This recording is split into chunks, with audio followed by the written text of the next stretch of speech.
Hey, I'm the Wolfman. Thanks for tuning in. I'm sure any of you out there who watch my videos who are into the outdoors know that you're not always starting fires in the most ideal of conditions. So what happens outside when you get to your campsite and it's wet and it's raining and it's just downright miserable? You take some wood, you try to cut some shavings, and what happens? Everything is all wet. Even if you go and you buy wood from a local parks commission or anything like that, or you bring wood in, the wood gets wet. Now what happens? It's not going to burn. You can try taking your knife and you can try shaving it, still not really going to burn. So I have a great solution that you can make yourself to help you with that. These are what we call survival candles, and today I'm going to show you how to make them. Now before you begin making these candles, you're going to need some supplies. So what I have here is everything that you're going to need. The first thing are some animal shavings. Now I would definitely recommend that you get some brand new, never used animal shavings, and don't just take wood like the wood here and chip it up with your knife. The reason is these animal shavings are designed to be very absorbent, and the absorbency is going to go a long way when we pour the wax. The next thing you're going to need is some wicks. I have some wick material here. These are used from old candles that I found around the house. I simply heated them up, pulled them all out, and they're going to be perfect for what we need. You're going to need some paraffin. Now you can get any kind of wax. If you have any old candles around your house, you can certainly melt those down, but for demonstration purposes, I have paraffin wax. And the last thing, of course, the final thing, is you're going to need an egg carton. The egg carton is great because it has this nice little cup inside it, and you can cut them to shape once you're done.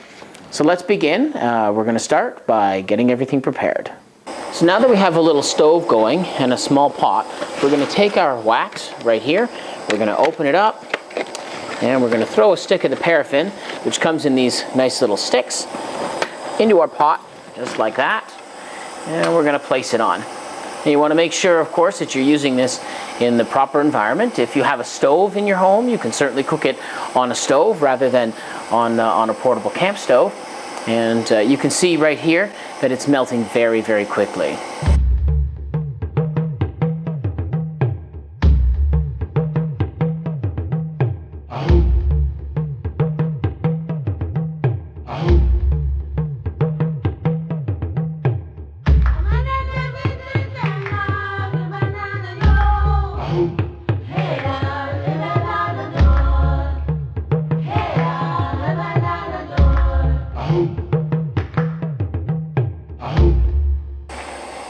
Now that we have our wax nice and hot in a liquid state, we're going to turn our attention to the next step, which is going to be to prep our egg carton. So this is our egg carton here.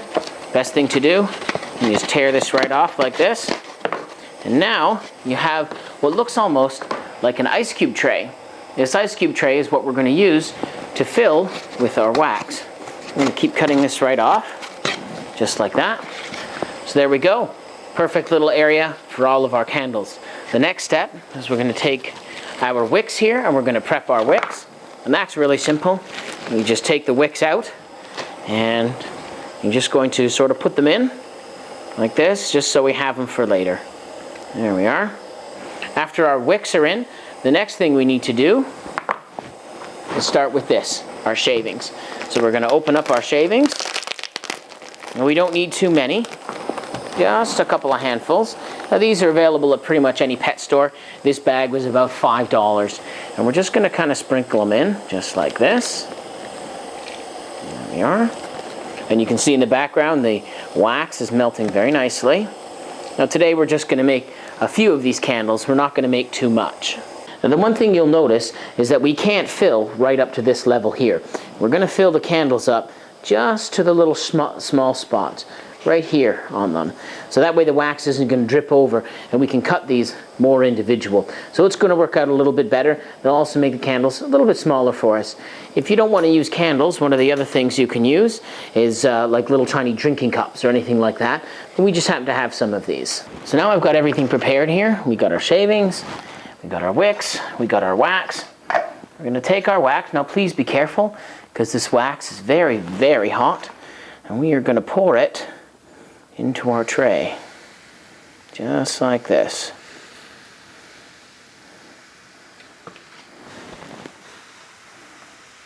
And you can see as it gets bigger, it's going to spill out.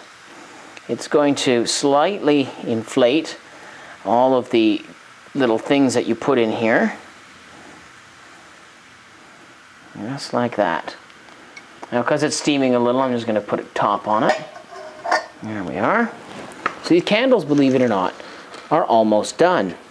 All we need to do now is we're going to take our wicks, and we're going to put the wicks in. Now, just for simplicity, I'm just going to rest them on the side, just like this. Do the best you can to get them in the center, but it's not always going to be possible. You can also tape them on as well, if necessary. There we are. Putting in our wicks.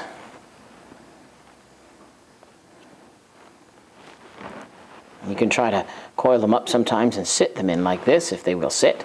It entirely depends on what's going to happen. Now, what I will also do is sometimes take a small meat stick and I'll just stir them up a little bit here. That way you get the maximum amount of wax that goes in all of your shavings in here. So that way you're going to have a much better time. You can also use these meat sticks as well to hold up your wicks if necessary.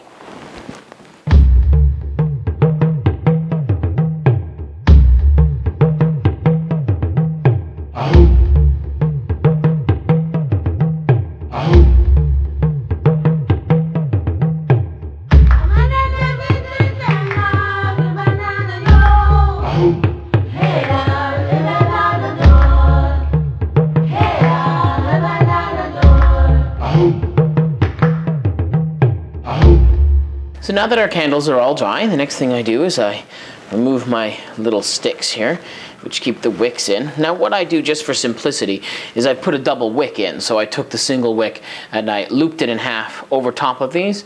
That way, just in the event that for some reason one of the wicks doesn't work right, I didn't set it properly, I have two chances. So that just makes my life a little easier in the event that I'm trying to start these in a wet fire. And again, what these are for is simply for if it's very, very wet outside and you're in a situation where you don't have any real dry kindling. The next thing we're going to do, we're going to take our knife, we're just going to cut them all up.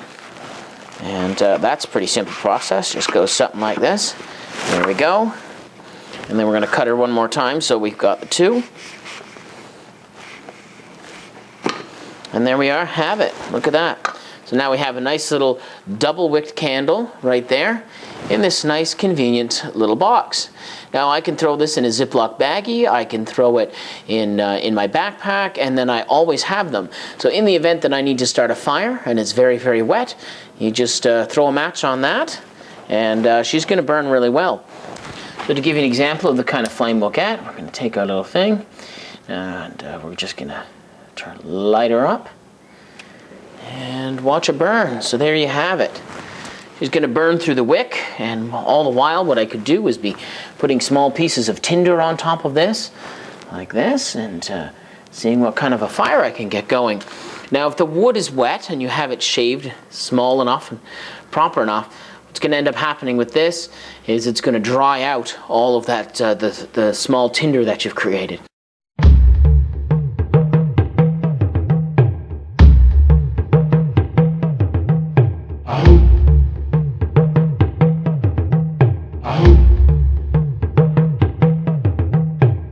So as you can see, the candle's still burning after quite a few minutes. It's really easy to make these little fire-starting survival candles. A couple of supplies that you can get at pretty much any pet store, drugstore, hardware store, things like that. Pour the wax in, cut them up. There you go. Look at that burning behind me. That's a really nice little fire. That is going to start under any kind of conditions, whether it's wet outside, during the winter, if where you're viewing from has snow, anything like that. I'd like to thank you for watching this video. I'm the Wolfman. Please consider subscribing.